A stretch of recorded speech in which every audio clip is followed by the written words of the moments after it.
So good morning. Oh, that wasn't good, was it? Well, all things are prone to destruction, but just so you know, that didn't bother that at all.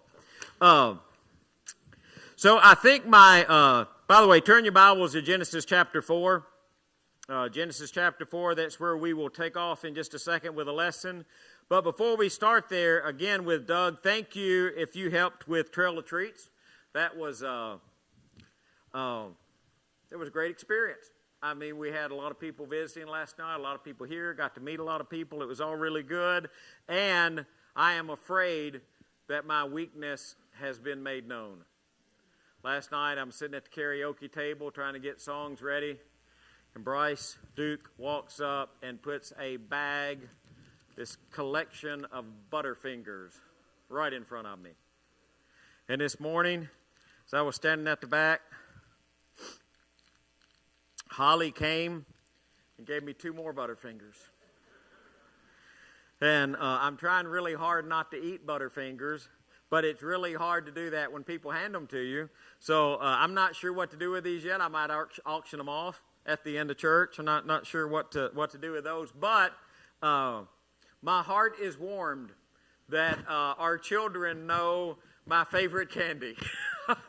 So I say that, not that you stop bringing me Butterfingers, just continue to bring me Butterfingers. And then if I need to, I will share those with somebody else, or maybe it's just today that I'm feeling like I can have a treat, right? But I just think it's pretty cool to know. Now, Brandy used to, I didn't go down the trail last night, but Brandy used to bring like all Butterfingers at her table. Did you do that last night? You didn't do that last night? That used to be my favorite table. I'd go down to Brandy's table. It's like all Butterfingers. Like, wow, how can you get any better at a trick-or-treat table than all Butterfingers? So, oh, no, not Reese's. Butterfinger is where it's at. But anyway, that's beside the point. Thank you if you participated last night, whether you were down at the trail, if you...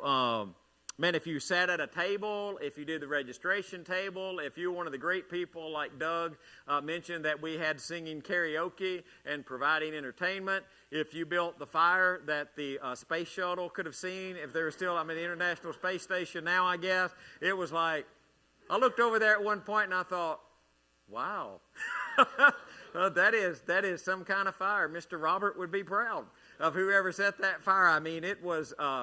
And last night, Jeff and I got ready to leave, and they said, well, you need to put out the fire. They had told Jeff to put out the fire, and so Jeff and I were here, and he said, man, I can't get the hose off of the spigot that's out there by, they put it on with like a wrench or something. We didn't have a wrench to take it back off, and he said, what are we going to do? And I said, well, we're just going to leave it and hope that it doesn't burn the woods down. But it survived through the night, but it was a great fire.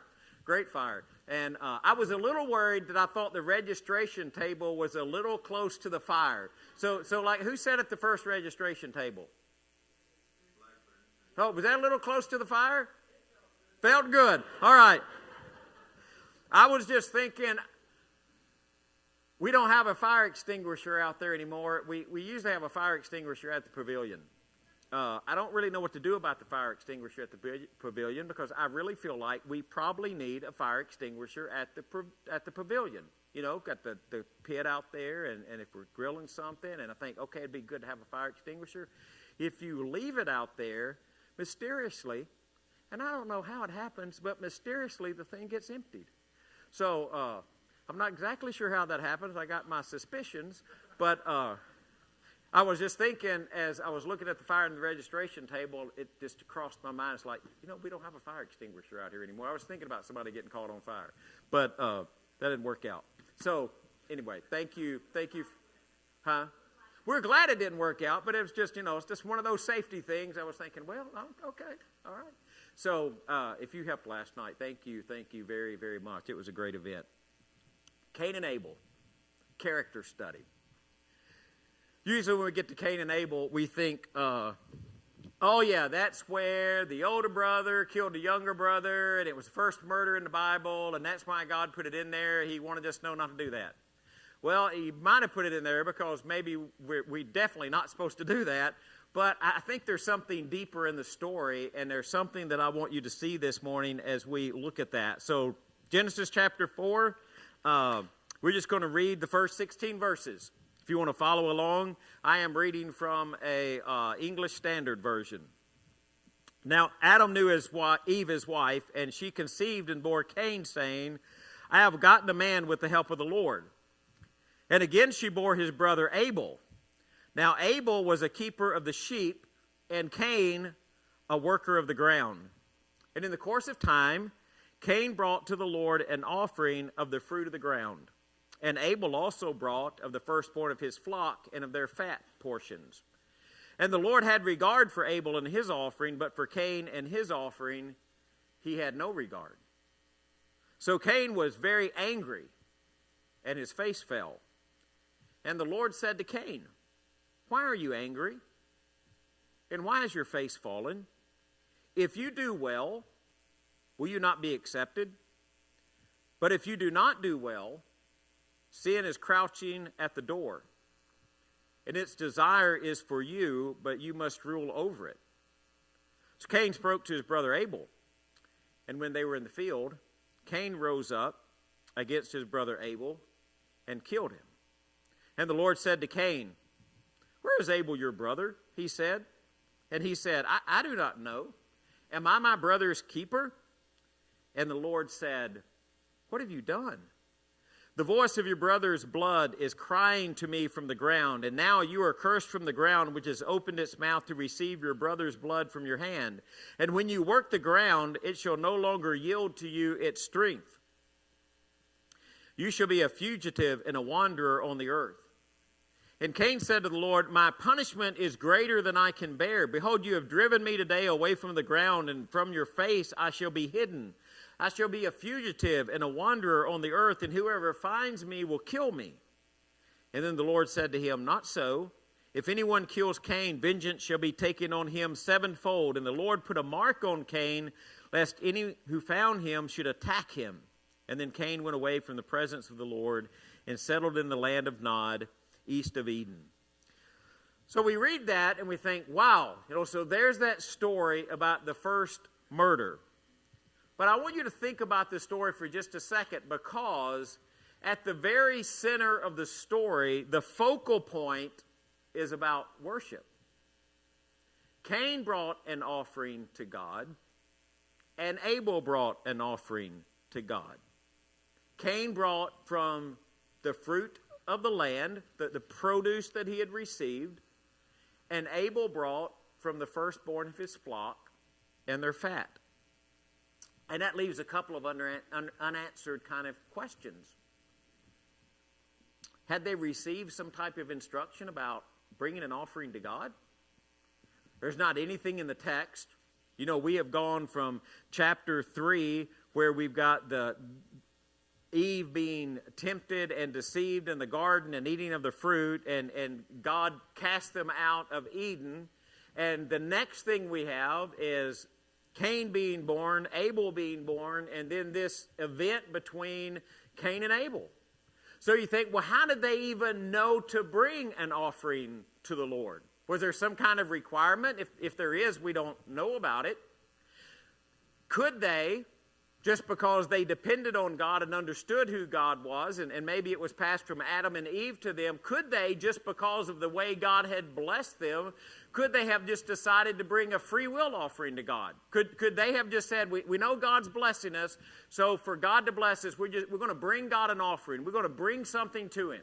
And I don't know which one of those is right, but the other thing I think is interesting is Cain's sacrifice is mentioned first, and then Abel's. Now, I don't know if they came in that way or if they were at the same time, but that's the way that it's mentioned in the text. And you look at all of that and you think, well, I can't answer those questions, and you can't. The only thing that we know is that Abel's offering is accepted, but Cain's offering is rejected. So we get to Hebrews chapter 11, and the writer of Hebrews gives us some insight. He says, by faith, Abel offered to God a better sacrifice than Cain did. And by faith, he was commended as a righteous man when God spoke well of his offerings. And by faith, he still speaks, even though he's dead. So here's what we know from Hebrews chapter 11. Abel's offering was by faith. There was something about Abel's offering that was more pleasing to God than Cain's offering. And it's by faith. He had a better sacrifice. So then we start trying to figure it out. Okay, what do you mean he had a better sacrifice? What could that have looked like? And so here's kind of the things that we've guessed. All right, we have guessed.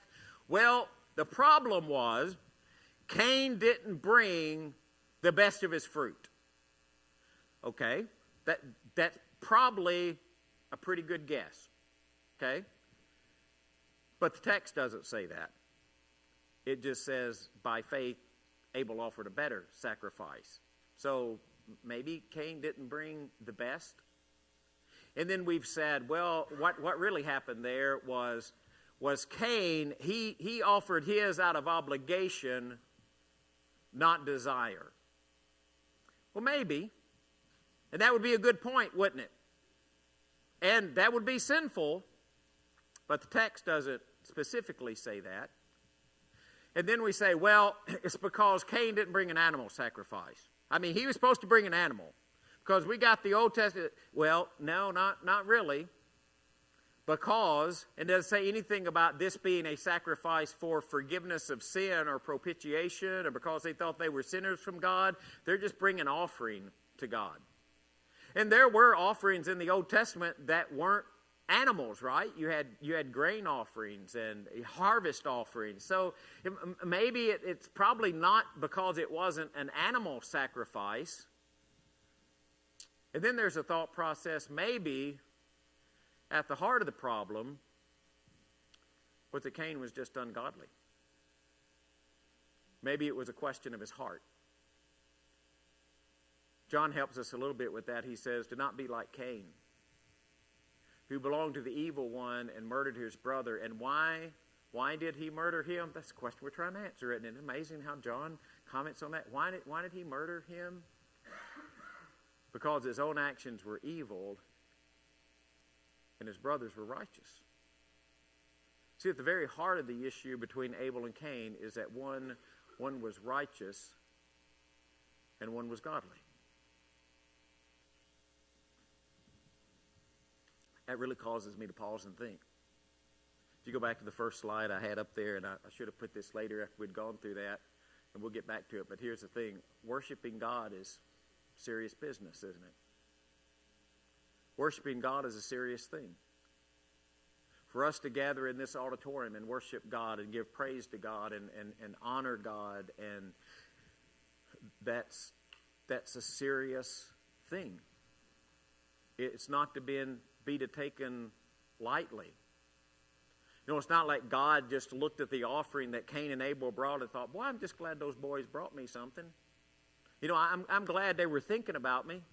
I'm glad they thought enough about me that they just bring anything to me and just kind of recognize me in any way.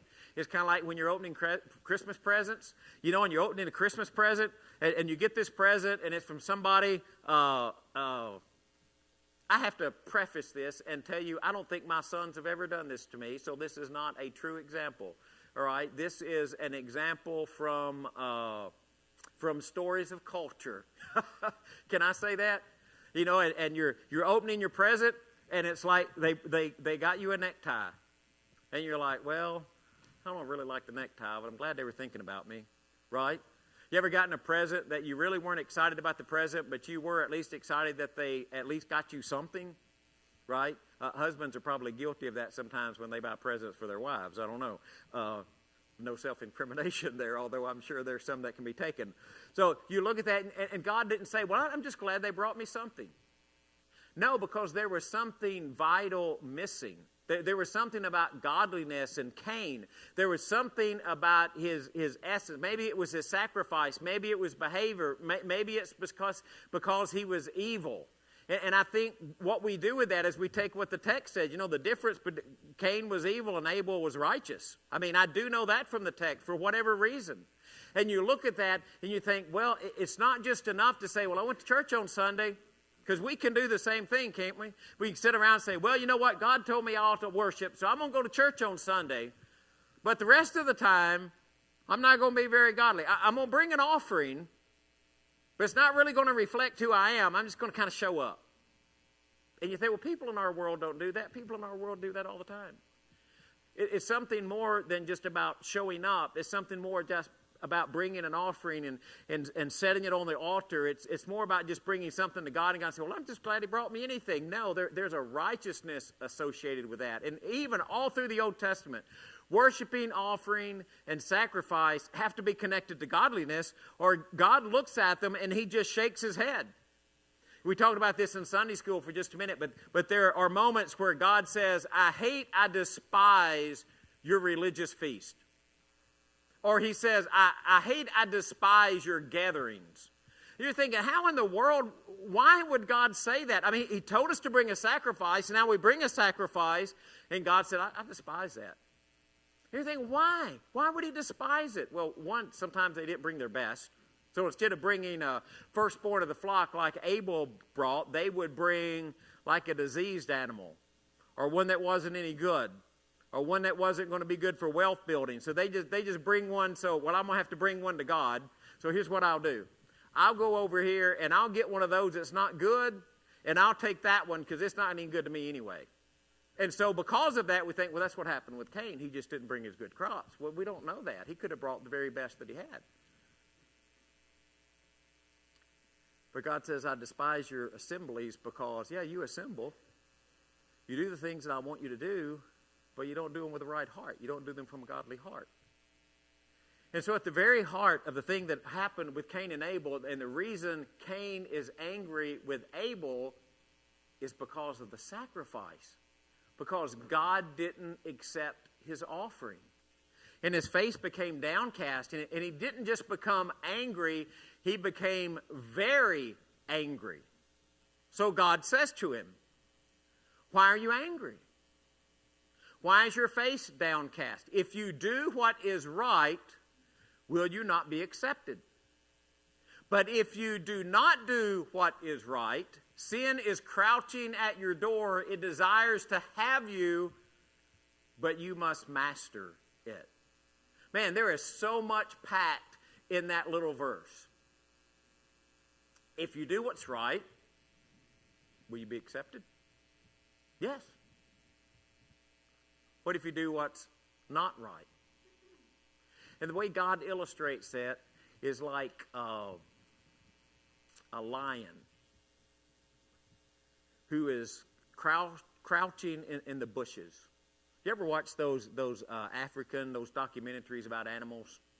You know, and a lot of times instead of the lion, I kind of like looking at the cheetah, right? Because the cheetah's really fast, right? So the gazelle, the antelope starts galloping out across the plains, and what does a cheetah do?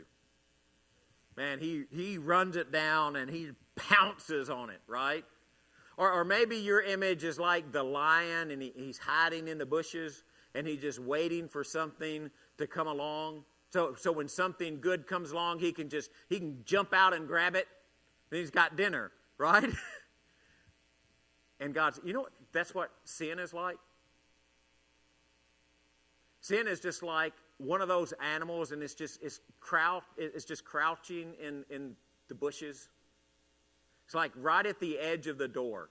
Have you ever had anybody who jumps out at you and like they scare you?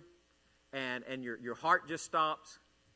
I'm going to say this because he's not here this morning, but there was one day, and all the lights were out downstairs. I mean, the downstairs was completely dark. And Ryan Tejeda was walking down the hallway in the dark. It's been a few years ago, and Coleman Goldtrap jumped out and grabbed him by the arm in the dark. And I thought for a split second, just a split second, I thought, Coleman's a goner, right? I mean, because, and not anything against Ryan, what is his initial reaction? Protection. He was like, I said, whoa, right? Because I think he was going to take him out.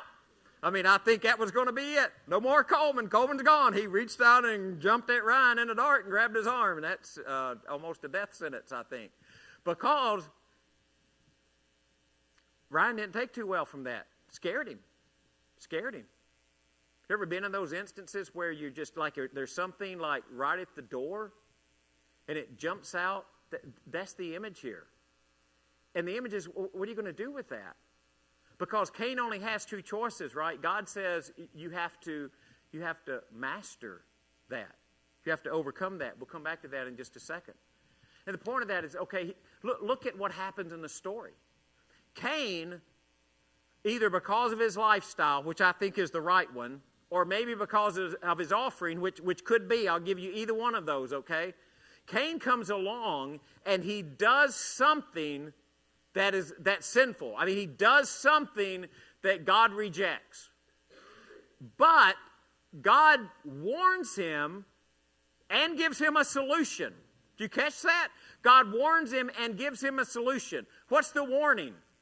What's the warning? Cain, you did something that's not right. Now, whether it's his lifestyle or whether it's his offering, he did something he wasn't supposed to do. Either he brought something he wasn't supposed to bring, or he was living a lifestyle he wasn't supposed to be living. But God said, hey, here's the warning. If you do right, will you not be accepted? There's where the warning is. The warning is, you didn't do something that was right. Because if you do right, and he goes through that, doesn't he? And he tries to explain that to him. So, you have this scenario. Okay, why are you angry? Why are you angry? Here's the problem, Cain. You did this. But if you do it right,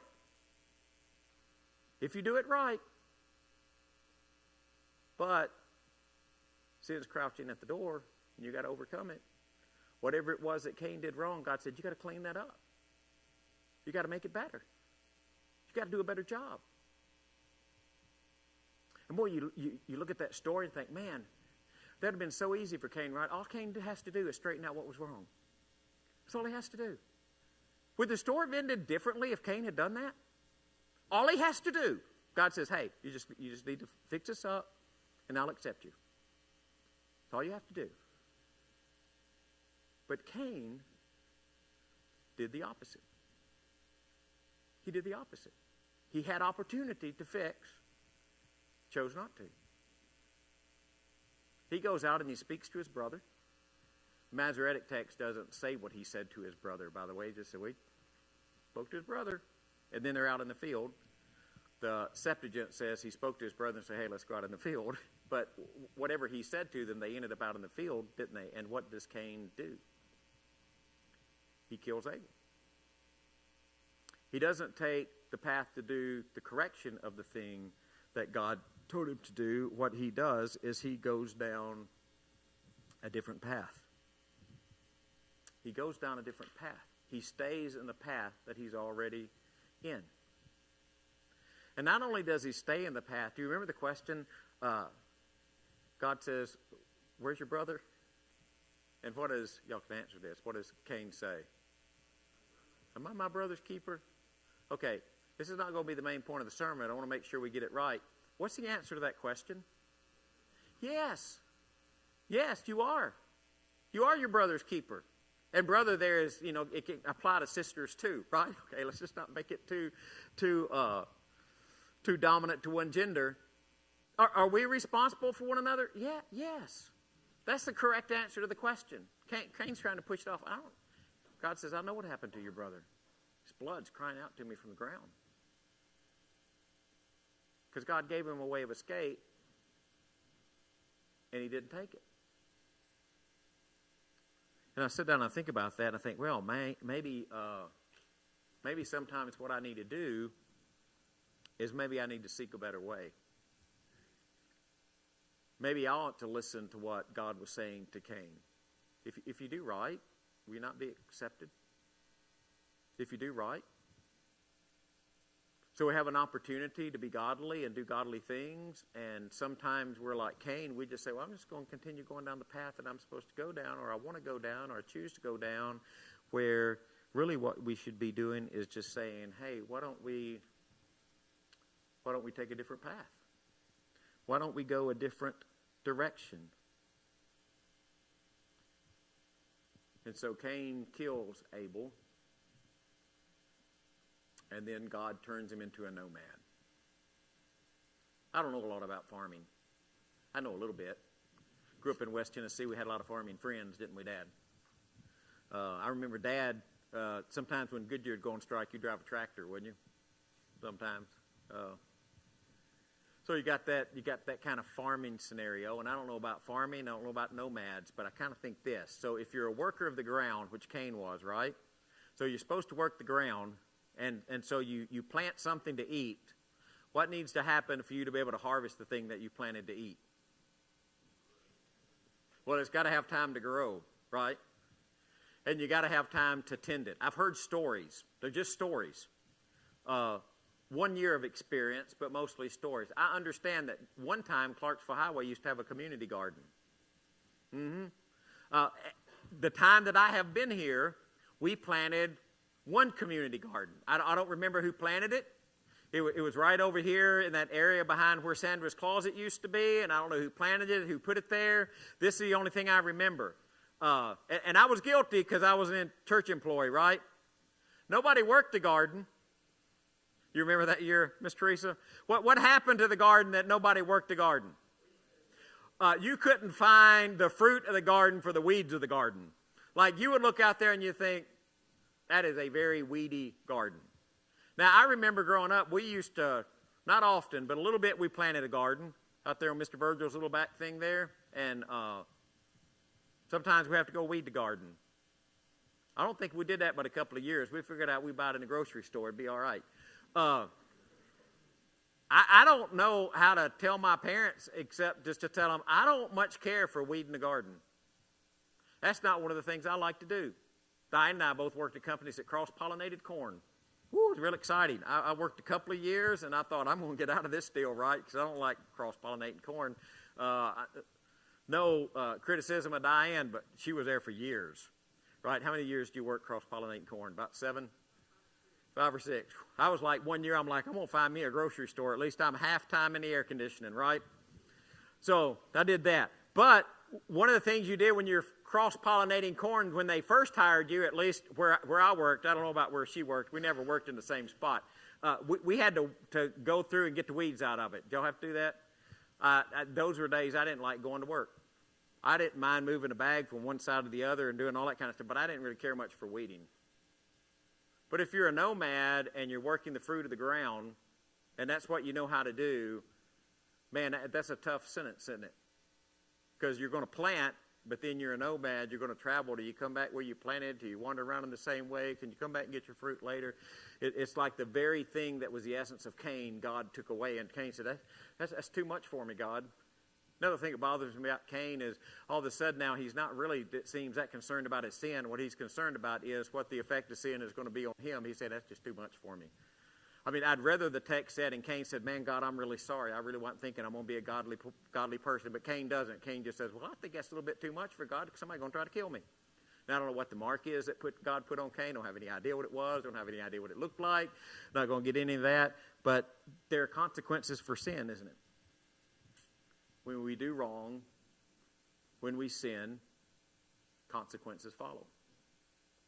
So you get down to the Cain and Abel story, and I want to bring you back to one spot in that story, and that is, if you do what is right, will you not be accepted? But if you do not do what is right, sin is crouching at your door, and it desires to have you, but you must master it. So when you look at that story about Cain and Abel, it comes down to really one question for you. Will you overcome sin? Will you master it? Or will you be overcome by it? Will you allow it to master you? Because it's the very heart of the story, the very heart of Cain and Abel. That's the question. And that's the question that God asked. It's not just a question he asked at Cain and Abel. It's a question he asked of each one of us. Will you overcome sin? Or will you be overcome by sin? You think it's coincidence that when Peter is trying to describe Satan in the world, how does he describe him? Do you remember? Think it's just coincidence? He is like a roaring lion, seeking someone to devour. You know, as Peter writes that, and he's writing about the roaring lion who's seeking someone to devour, I think Peter probably thought, sin's crouching at the door.